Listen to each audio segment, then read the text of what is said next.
नमस्कार दोस्तों, सुप्रभात। जय श्री केदार, जय श्री बद्री विशाल। कल हमने केदारनाथ धाम की यात्रा पूरी की। परसों शाम को 5 बजे हम केदारनाथ धाम पहुंच चुके थे और रात में ही हमने बाबा केदारनाथ के दर्शन कर लिए थे। कल सुबह पुनः हमने बाबा केदार के दर्शन किए और 11 बजे हम केदारनाथ धाम से गौरीकुंड के लिए रवाना हो चुके थे।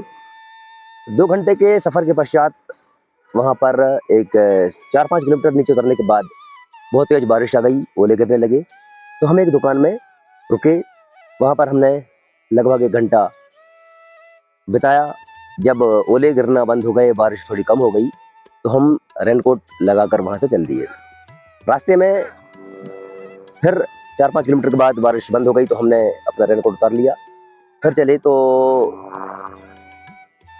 थोड़ी देर बाद फिर से बारिश होने लगी। कल की यात्रा बड़ी ही कष्टदायी रही और जितनी कष्टदायी थी, जितनी थकान देने वाली थी, उतनी ही दिव्य थी। इस यात्रा में आत्मा में जो शांति का अनुभव हुआ, मन में जो शांति प्राप्त हुई, एक जिंदगी में सुकून सा मिला। बाबा भोलेनाथ के दर्शन के बाद बहुत अच्छा लगा। एक अलौकिक आध्यात्मिक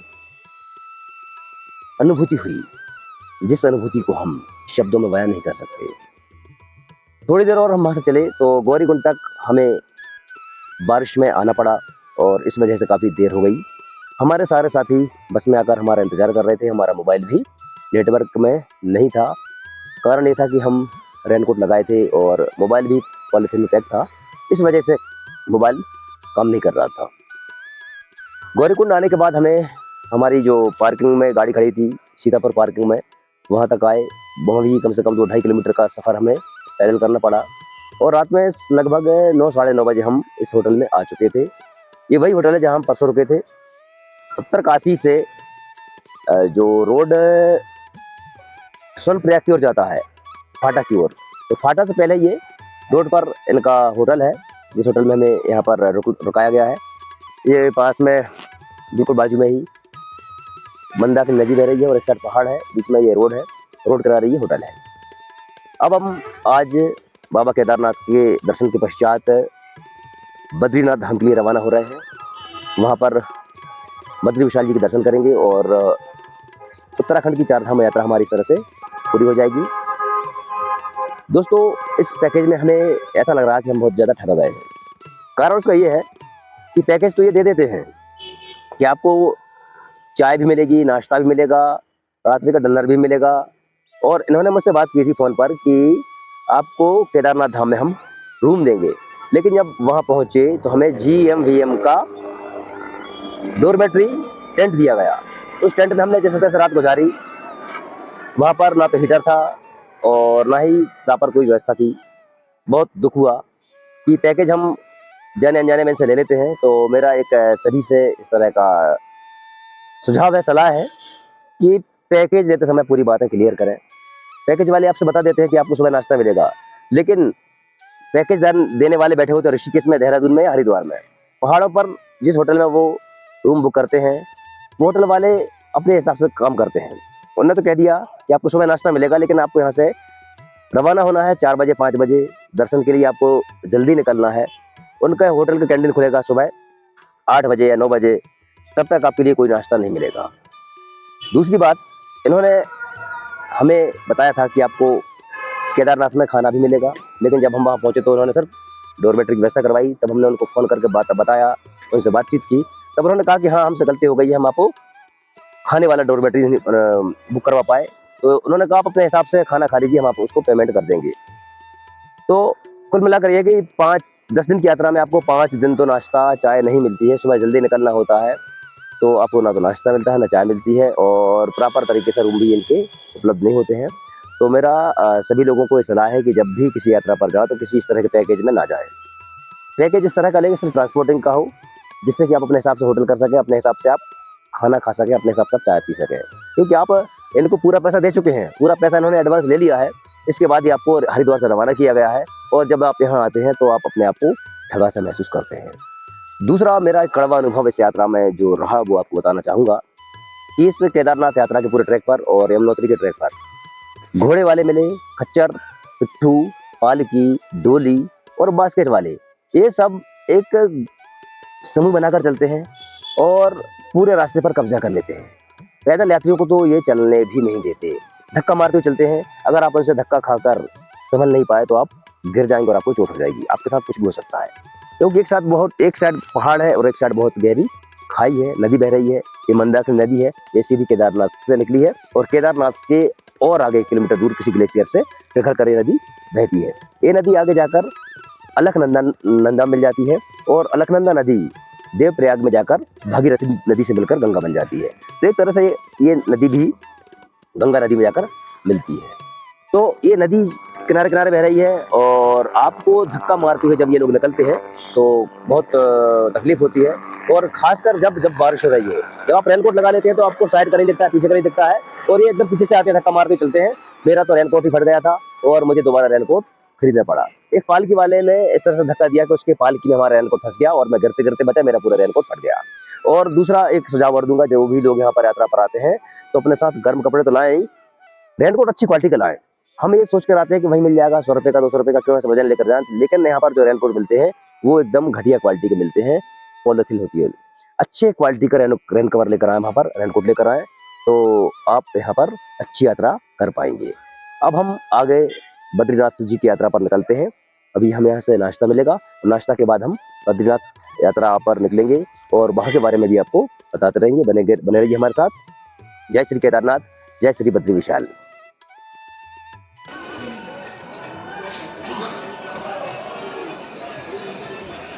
ये होटल है, यहाँ पर हम लोग रुके हुए हैं और ये होटल के सामने ही गाड़ी को पार्क करने की जगह है। आज हम लोग होटल से काफ़ी देर बाद निकल रहे हैं। सुबह के 10 बज चुके हैं। अब हम लोग यहाँ पर गर्मा गर्म पूरी और सब्ज़ी का नाश्ता करते हैं, चाय पीते हैं और हमारी अगली मंजिल बद्रीनाथ की है। लेकिन उससे पहले हम कोशिश करेंगे कि गुप्त काशी में भगवान काशी विश्वनाथ के मंदिर के दर्शन भी कर लिए जाएं। अगर सभी की मर्जी हुई, पूरे समूह के लोग तैयार हुए तो हम लोग काशी विश्वनाथ मंदिर के दर्शन भी करेंगे। ये पूरा समूह है हमारा जो हमारे साथ यात्रा कर रहा है। ये सभी लोग नाश्ता कर रहे हैं और नाश्ते के बाद हम लोग बस में बैठकर रवाना होंगे। सनातनी भाई बंधु बहनों को मेरी ओर से सभी को सादर वंदन, नमन, जय श्री राम। हम सभी का आज तक का जो 4 धाम की यात्रा का पड़ाव रहा, यमुनोत्री धाम, गंगोत्री धाम और गंगोत्री धाम तथा केदारनाथ धाम, हम तीनों धाम के दर्शन करने के उपरांत आज श्री बद्री केदारनाथ धाम, बद्री धाम की जो है दर्शन की ओर अग्रसर है। आप सभी को तीनों धाम के दर्शन की बहुत बहुत बधाई तथा बद्रीनाथ धाम के लिए अग्रिम मंगल शुभकामनाएं। उमापति महादेव की, चारों धाम की, मैया यमुनोत्री की, मैया गंगोत्री की, बाबा केदारनाथ धाम की, बद्री विशाल की। ओम नमः पार्वती पतये हर हर हर महादेव शंभो। धर्म की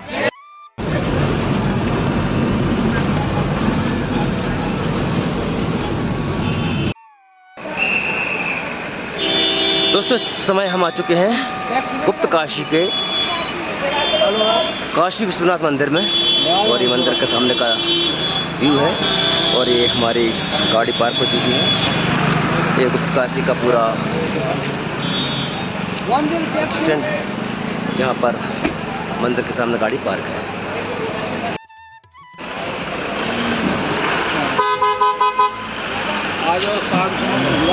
जय हो काशी विश्वनाथ।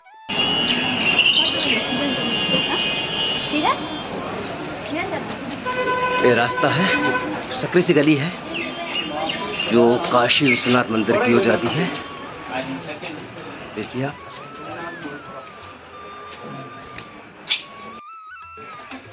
हर हर महादेव। हर हर महादेव। विश्वनाथ जी की जय हो। हर हर महादेव। हर हर महादेव। ये कुछ सीढ़ियाँ हैं जिनको चढ़कर हमें काशी में काशी विश्वनाथ मंदिर के दर्शन के लिए जाना है। देखिए कल और परसों 2 दिन चल रही लंबी ट्रैकिंग के बाद आज थोड़ी सी भी ट्रैकिंग बहुत भारी पड़ रही है और अभी हमें इसके बाद तुंगनाथ महादेव के दर्शन के लिए भी जाना है। वहाँ भी लगभग 3 किलोमीटर की ट्रैकिंग है, तो बने रहिए हमारे साथ।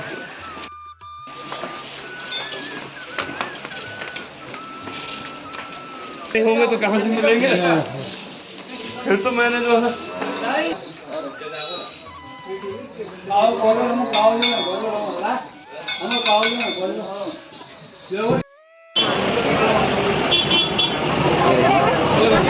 काशी विश्वनाथ मंदिर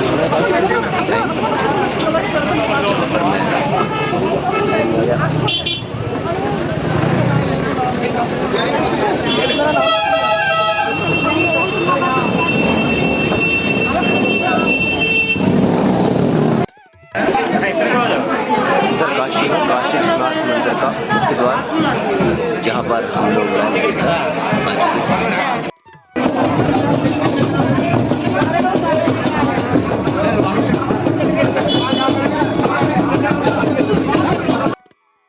काजू पालन है ठीक।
गुप्त काशी में भगवान काशी विश्वनाथ मंदिर के दर्शन के उपरांत अब हम लोग निकल पड़ते हैं अपनी अगली मंजिल की ओर। अगली मंजिल हमारी बेहद खूबसूरत है। अब हम लोग चौकता में रुकेंगे। जी हाँ, चौकता जो कि भारत का स्विट्जरलैंड है, मिनी स्विट्जरलैंड के नाम से मशहूर चौकता से हमारी यात्रा भगवान महादेव तुंगनाथ महादेव के मंदिर के लिए होगी।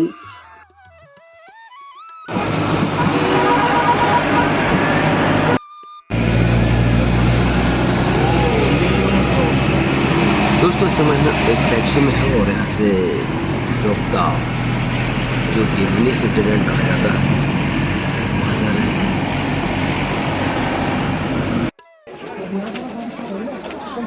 दोस्तों इस समय हम पहुँच चुके हैं चौकता और ये यहाँ से शुरू होती है तुंगनाथ की ट्रैकिंग।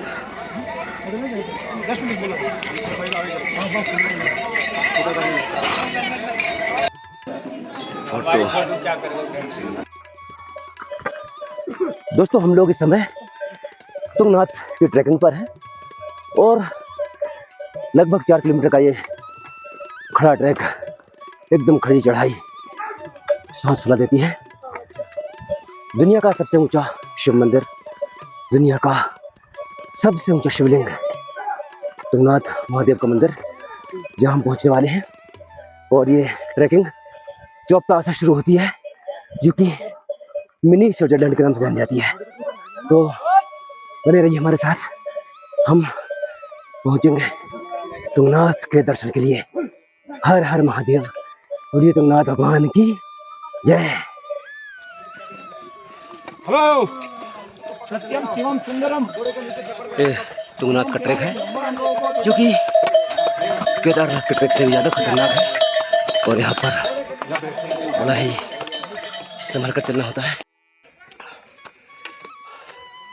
दोस्तों ये तुंगनाथ की घनी चढ़ाई और बीच बीच में जो आप हरा भरा घास का मैदान देख रहे हैं ना, ये है मिनी स्विट्जरलैंड।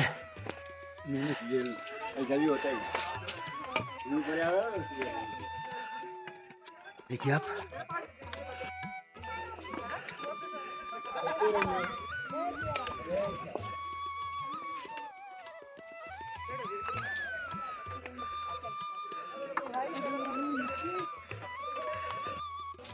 वो दोनों उतर रहे हैं कि हाथ पकड़े पता नहीं कहाँ चले गए। अरे बता रहे कि भाभी चलो घोड़े से जाएंगे, इधर से जाएंगे। ये देखिए ये पूरा मैदान और अब इसके बाद हमें वहाँ पर पहुँचना है और भी आगे हमें जाना है। अभी लगभग 1 किलोमीटर पहुँचने वाले हैं और फिलहाल आप एक बीच देखिए, प्राकृतिक सौंदर्य का आनंद लीजिए। देखिए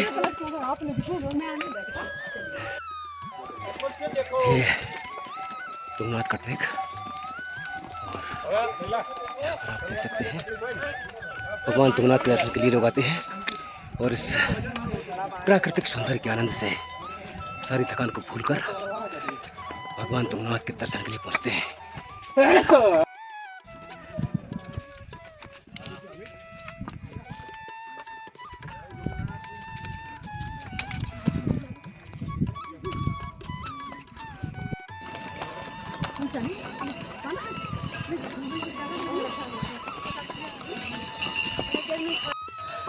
दोस्तों आप मौसम देख सकते हैं, ऐसा लग रहा है कि अब पानी आने वाला है और ये तुंगनाथ महादेव की चढ़ाई बहुत खड़ी है, लेकिन मन में एक भोलेनाथ का ही जाप है और खुश है। हर हर महादेव के साथ हर कदम को आगे बढ़ाते हुए हम पहुंचने वाले हैं तुंगनाथ। लेकिन पहाड़ों पर जो बादल छाए हुए हैं उनको देख के बड़ा ही भय का माहौल यहाँ पर बन रहा है।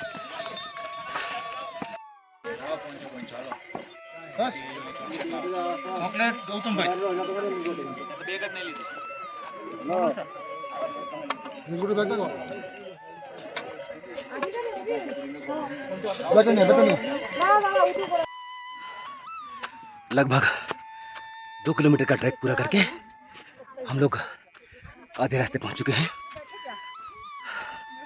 तुंगनाथ महादेव का ये ट्रैक एकदम खड़ा है, केदारनाथ के ट्रैक से भी ज़्यादा खतरनाक और एकदम खड़ी चढ़ाई है।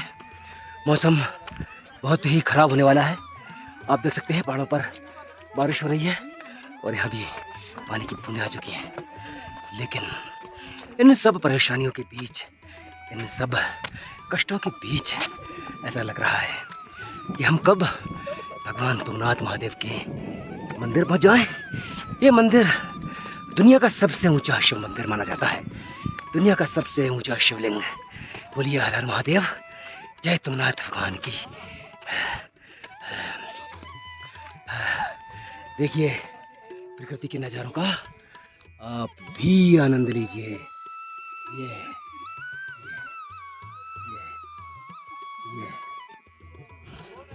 और अब पानी के साथ साथ ओले गिरने लगे। ये हमारी श्रीमती जी हैं जो हमसे आगे आगे चल रही थी। इनके सर में देखिए कितने सारे ओले जम गए हैं। बहुत बुरा मौसम है और पानी गिरते में, ओले गिरते में और इस तरह के ट्रैक पर चढ़ना कितना मुश्किल हो सकता है आप लोग समझ सकते हैं। बर्फबारी, ओलाबारी देख सकते हैं।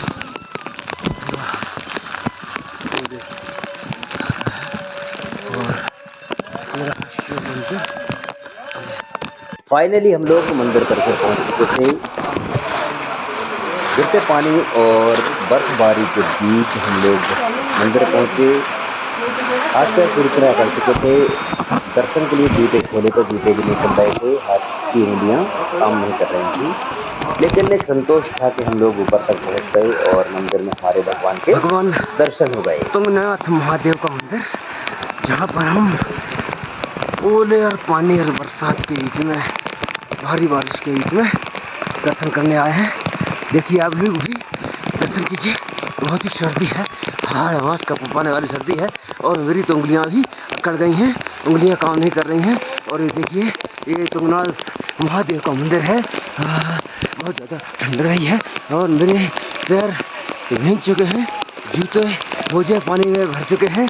और अब मैं क्या, तुंगनाथ महादेव जी का मंदिर और ओलों के बीच में, बरसात के बीच में दर्शन करते हैं। ये देखिए आप लोग भी दर्शन कीजिए, जय हो महादेव की। बारिश के बाद पहाड़ों का मौसम और भी हसीन हो जाता है। देखिए प्रकृति की सुंदरता। यह है Chopta valley. Chopta valley, Chopta valley Uttarakhand का वो जगह, वो स्थान जिसे मिनी स्विट्जरलैंड के नाम से जाना जाता है। देखिए यहीं से शुरू होती है भगवान तुंगनाथ महादेव मंदिर की खड़ी चढ़ाई, जो कि लगभग 6 किलोमीटर का ट्रैक है। और ये पूरी वैली है जो मिनी स्विट्जरलैंड के नाम से जानी जाती है।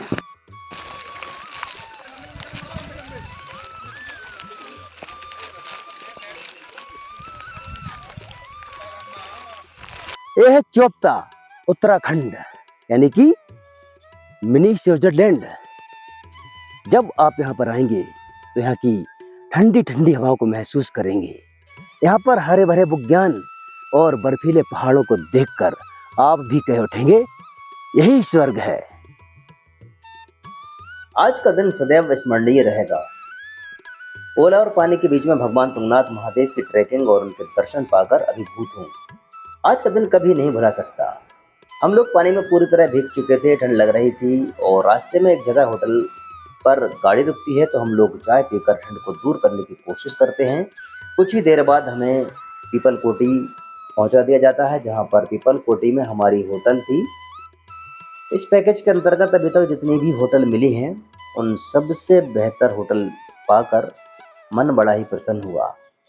अभी तक जितनी भी होटल मिली हैं उनमें सबसे बेहतर थी। लगातार 3 दिन से परेशान हो रहे थे। 14 मई को ट्रैकिंग, 15 मई को ट्रैकिंग और आज 16 मई को भी बहुत परेशान हुए। भगवान तुंगनाथ महादेव के दर्शन के लिए बहुत ज़्यादा परेशानी का सामना करना पड़ा। बहुत बुरी तरह थक चुके थे, तो ऐसा लग रहा था इस रूम में हमारी सारी थकान दूर होने वाली है। कल हम भगवान बद्रीनाथ के दर्शन के लिए जाएंगे। एक ही दाम हमारा बचा हुआ है, तो हम लोग नीचे पहुंच जाते हैं, कैंटीन में जाकर डिनर करते हैं और कल फिर हमारी यात्रा प्रारंभ होगी भगवान बद्रीनाथ के धाम के लिए। तो बोलिए जय बद्री विशाल, जय श्री केदार, हर हर महादेव।